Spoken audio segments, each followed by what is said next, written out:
వైఎస్ఆర్ జిల్లా వైసీపీ అధ్యక్షుడు పి రవీంద్రనాథ్ రెడ్డి కూటమి ప్రభుత్వంపై కీలక వ్యాఖ్యలు చేశారు. కూటమి ప్రభుత్వం ఇప్పటి వరకు చేసిన అభివృద్ధి ఏమీ లేదన్నారు.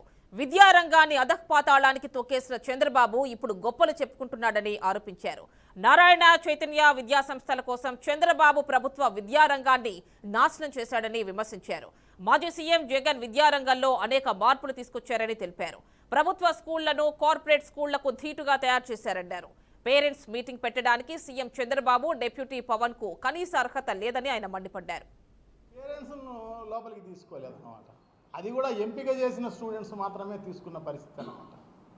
చూడండి, అంటే ఎంపిక చేసుకున్న స్టూడెంట్స్ అయితే వాళ్ళకి తగ్గట్టుగా మాట్లాడేవాళ్ళు, వాళ్ళకి తగ్గట్టుగా ఉంటే ఉండేటట్టుగా ప్లాన్ చేసిన పరిస్థితి అన్నమాట.